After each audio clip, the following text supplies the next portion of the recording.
Alright, wow, this video might be an awkward one, just because I kind of have free time right now. It's probably like almost 8 o'clock. I'm in like a Ross parking lot. I tried to go underneath some lighting, but the past video I said that honestly it's probably gonna get a lot more interesting as each video happens, because like I said, I don't really have a set time, and so I record when I can. And I know that I said that I had wrote that my goal would be to release a video and a journal every week, and Saturdays are kind of my freest days.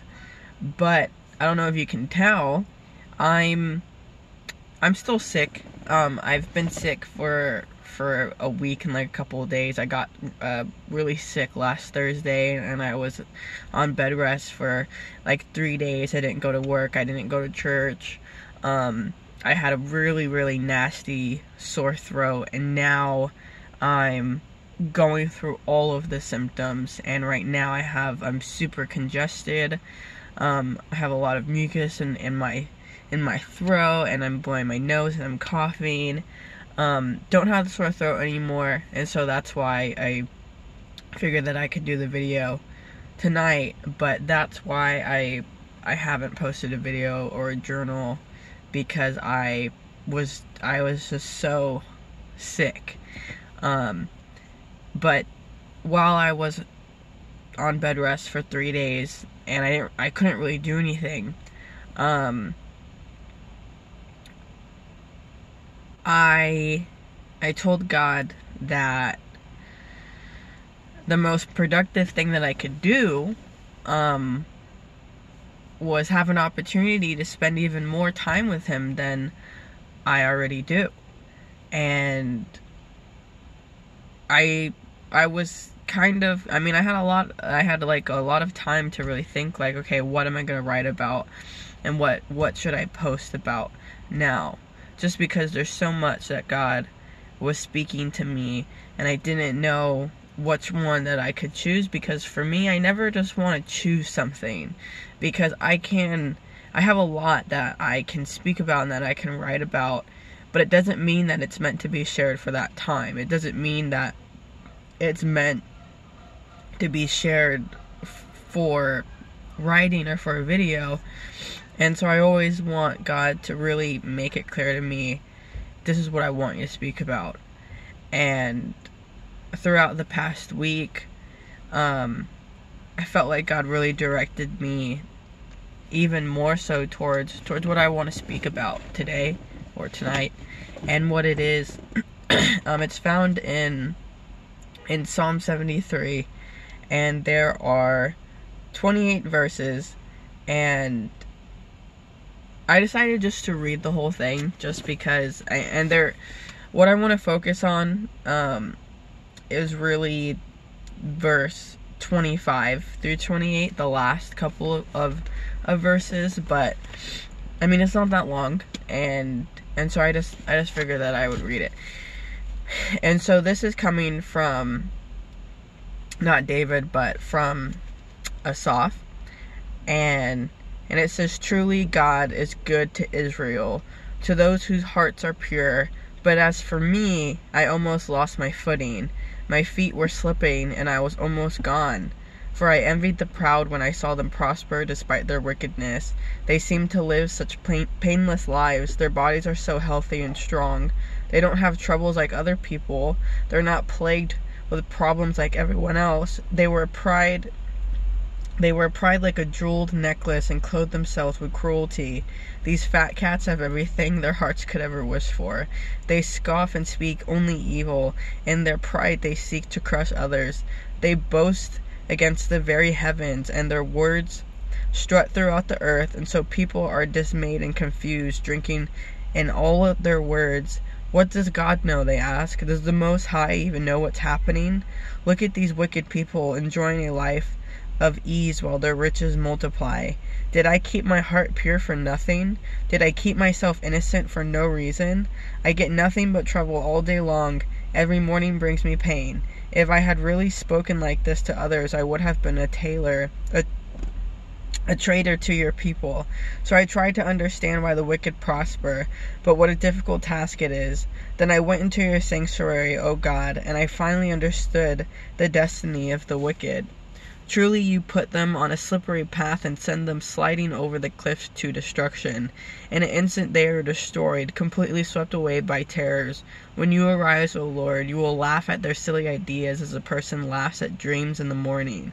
Then I realized that my heart was bitter and I was all torn up inside. I was so foolish and ignorant, I must have seemed like a senseless animal to you. Yet I still belong to you. You hold my right hand. You guide me with your counsel, leading me to a glorious destiny. Whom have I in heaven but you? I desire you more than anything on earth. My health may fail, and my spirit may grow weak, but God remains the strength of my heart. He is mine forever. When I first read this chapter,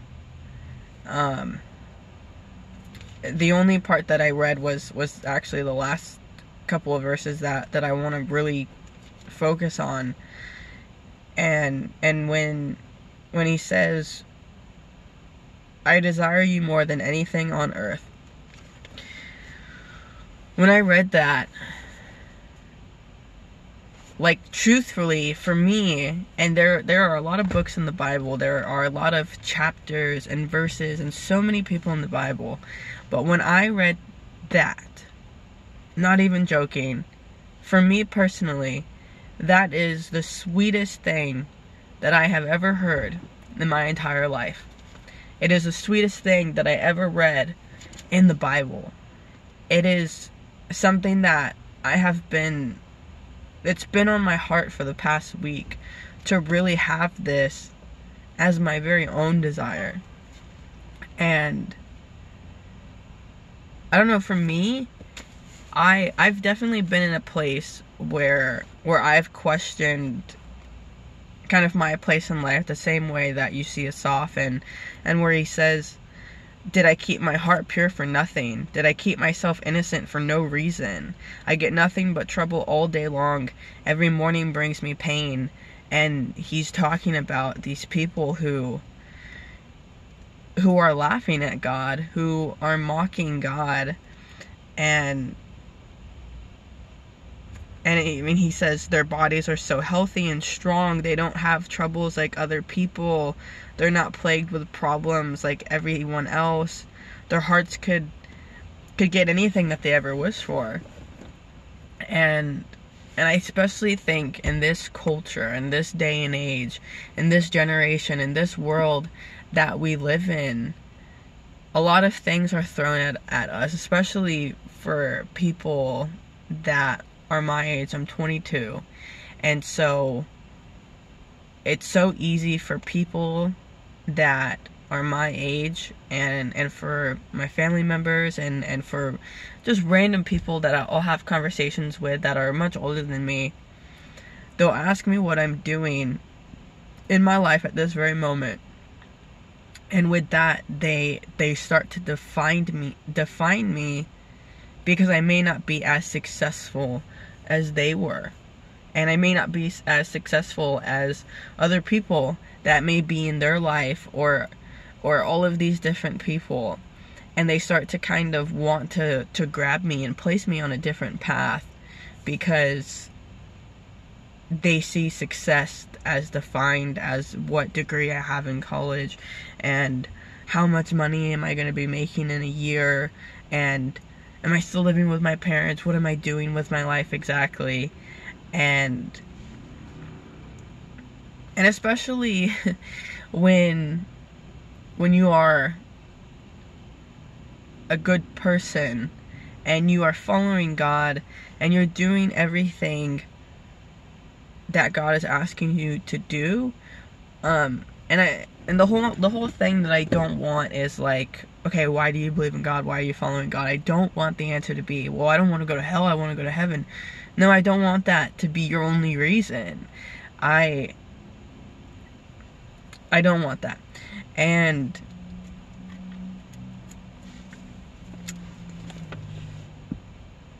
I mean, it sucks when you're doing everything and you're being obedient and you're being strong, but people who are literally mocking God, I mean, this still happens to this very day. Good things happen more so to people who may not deserve it. Yes, we still get blessed, and we just get blessed in a different way, I think. Because, I don't know, I mean, when I first became a Christian, I was dumb enough to think, like, what the heck, like, why am I still going through so much trials? Like, what is happening? Like, God, I thought that once I surrendered my life to you, that everything would be rainbows and sunshines and perfect. I was 11 years old when I gave my heart to Christ, and I was like, this is stupid. Like, why is this happening in middle school, God? Like, what's going on? And even now, as I'm 22 years old, and there may be someone that I'm maybe truthfully not too fond of, and I start to compare myself to them, and I start to kind of let that sit in my soul when it's not supposed to, and then I start to talk badly about that person, maybe just because I'm so angry and I'm so frustrated, and I don't realize that, I mean, Asaph says, then I realized that my heart was bitter, and I was all torn up inside. I was so foolish and ignorant. And he didn't realize until after, and I found myself in that place too, where I was like, why do I feel this way? Why am I so focused on what they're doing? Why am I even asking questions like this to God? Why am I even thinking, like, well, if I just walked away from God for a second, and I go over here, and, you know, instead of being called here to this place that is paying me much less, instead of being here where I could be making a fortune, no, I have to be obedient to God. And I start to question all of these things because it's enticing. The world is enticing. The world wants to offer us so much, but the world can't offer us what God offers us. I can't find satisfaction in the world. I can't find peace and comfort in a person, and I can't find wholeness in any paycheck that is given to me. I can't. And the question that I want to ask is, if I were to literally say, and it's the first thing that comes to your mind, what do you desire most in your life? Very first thing that comes to your mind. And that really convicted my spirit. That really hit my heart. Because you see that Asaph, I mean, in the beginning he says, but for me, I almost lost my footing. My feet were slipping and I was almost gone, because he was just so wrapped up in just looking at the outward appearance of all of these people. But he said it wasn't until he tried to understand the wicked, and he couldn't do it on his own. And so he says, then I went into your sanctuary, O God, and I finally understood the destiny of the wicked. Sad truth. There is a real existing hell, and I don't think that we talk about it enough. I think that we get very comfortable, and this is something that I've realized, and I don't want to be like that person, but unfortunately for me, I've gone to a lot of funerals. I've gone to a lot of them because I have lost a lot of family members to cancer, a lot of family friends for things that happened to them, suicide, everything like that. And every funeral that I've been to, hell isn't mentioned once. And I get it, because you don't want to say the truth, but for me, knowing my certain family members for all of my life, unfortunately, I can admit, no, I don't believe that all of them are in heaven right now. And I don't necessarily know why that's what is said at every single funeral, is they're in a better place. The sad truth is not every single person is going to get into heaven. And that's why God tells us that we're supposed to spread the gospel. That's why God tells us to preach the good news, because he doesn't want you to go to hell. He doesn't want anybody to go to hell. Yes, hell exists, but I mean, at least for these people, I mean, they were literally mocking God. They said, what does God know? Does the Most High even know what's happening? And so for them, they knew of God's existence, but they were still choosing to just continue to be wicked. And you see that Asaph says, I finally understood the destiny of the wicked. And he goes on later, he says, you guide me with your counsel, leading me to a glorious destiny. So what is the destiny of the wicked, and what is the destiny that God has for Asaph? The destiny of the wicked is hell. Okay, it's an eternity to spend away from God and what he has to offer to you. And Asaph says, you guide me with your counsel, leading me to a glorious destiny. Not because works are going to get you to heaven, no, but it's because he's surrendering his life to God, and he's saying in confidence, God, you have a home prepared before me, and I'm so excited to spend an eternity with you, because I believed in you, because I trusted you, because I put my faith in you, because I just wanted to experience you on earth. I wanted to obey you and do the things that you had for me, God. And that's the sad truth, is that people, if you're not living for God, and you're choosing not to live for God, and you're in this category of being in the wicked, I think it's safe to say, and I think it's easy to say, where your eternity might be spent. And when he says, I desire you more than anything on earth, my health may fail and my spirit may grow weak, but God remains the strength of my heart. He is mine forever. What I love about the book of Psalms, and you read when David is speaking and when Asaph is speaking, they make this declaration and they proclaim God so personal to them that, Asaph says, but God remains the strength of my heart. He is mine forever. And so I got really encouraged just throughout the book of Psalms to really start declaring that God is mine and I am his.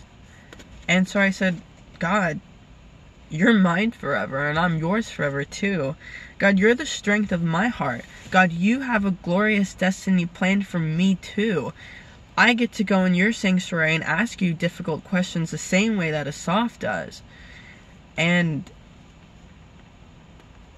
I had that question for myself, and so I said, what do I desire most?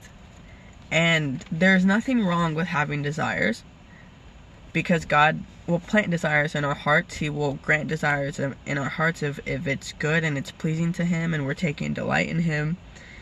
But the statement is, I desire you more than anything on earth. He's prioritizing God as at the center of his universe, and the rest of the desires are after. And I have a lot of desires in my heart. I have a lot. I have a desire to. That's kind of hard when you guys don't know my story, but I have a desire to move to Colorado one day. I'm called to be a pastor, and so my desire is to lead a church one day. I have a desire. God told me when I was in high school and when I was a little kid that I was gonna have a daughter and a son, and I have names for them and everything. And since high school, and since, you know, a long time ago, I've been praying for these kids, for my future son and daughter. And I have that huge desire in my heart to have children, to be in a healthy marriage. I have a desire to own a house one day. I have a desire to you know, just do certain things. But what I want to desire God more than any of that. Because even when I reach those things, even when the time comes where I get to transition to Colorado, and where I am going to be living my calling of being a pastor, and when I get to be a wife, and when I get to be a mother, if God is not the center of my heart, and He is not the number one thing that I desire, then those things mean nothing. Those things mean nothing, because who are they coming from anyways? They're coming from God.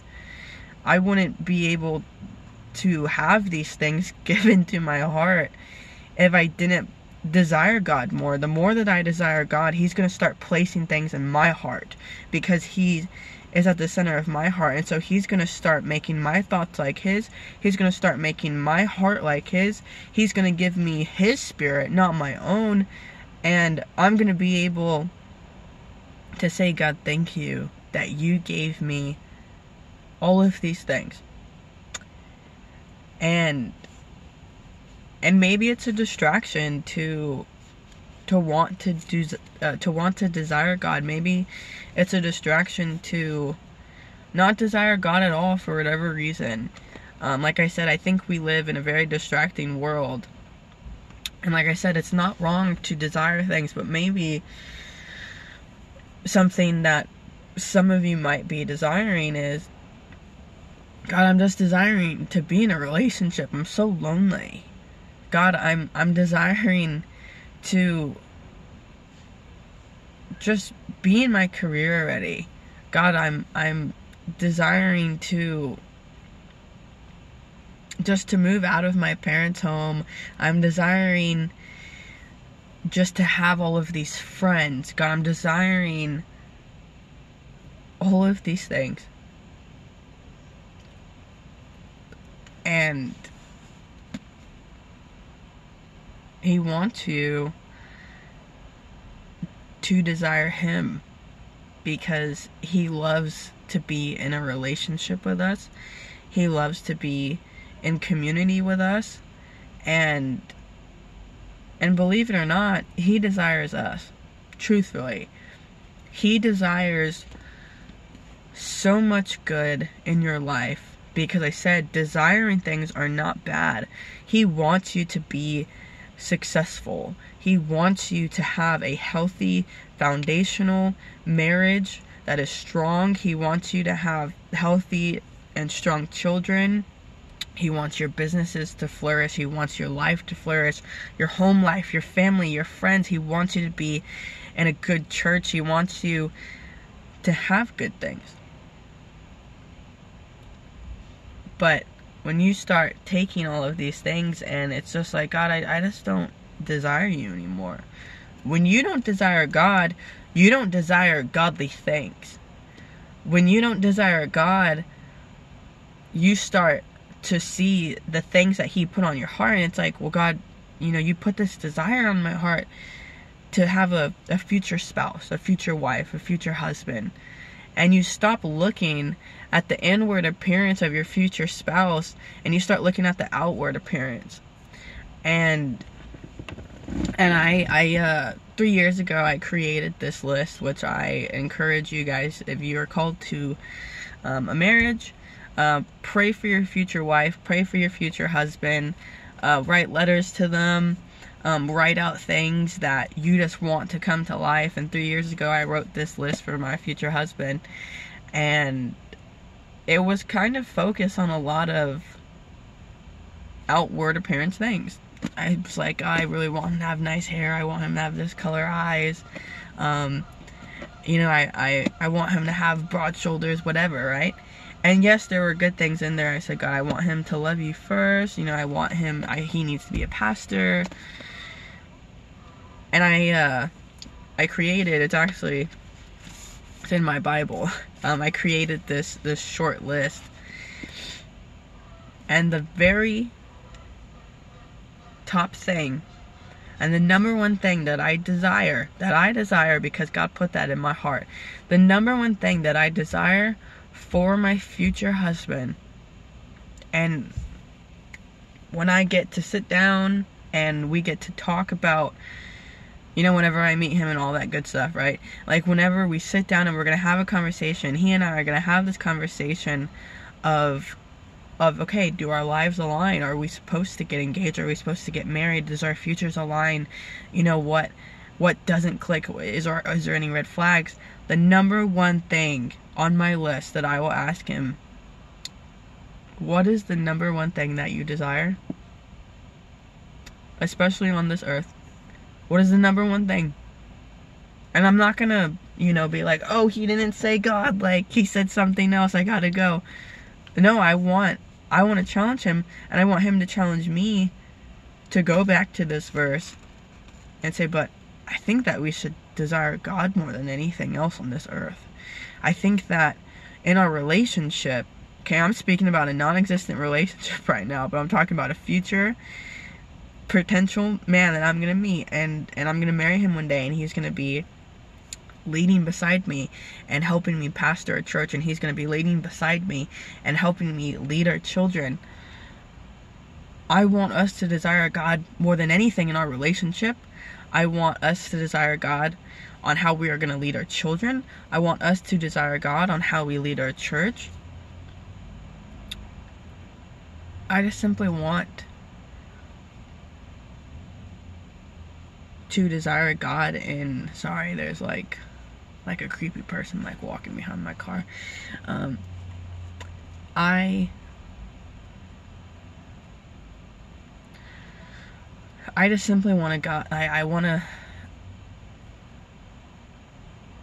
to desire God in every single aspect of my life. In the present place that I'm at right now, in every friendship that I'm involved in my workplace, in the ministries that I'm involved in, any conversation and encounter that I have with people, I want to desire God in that conversation. I want to desire God in the midst of this. I want his presence first. I want his heart first. I want his mind first. And if you don't know how to get there, ask him. Say, God, I want to desire you, but how? Start desiring godly things when maybe you know the things that you want. Maybe it's like, well, I want to be a doctor, or I want to be a teacher, or I want to be a police officer.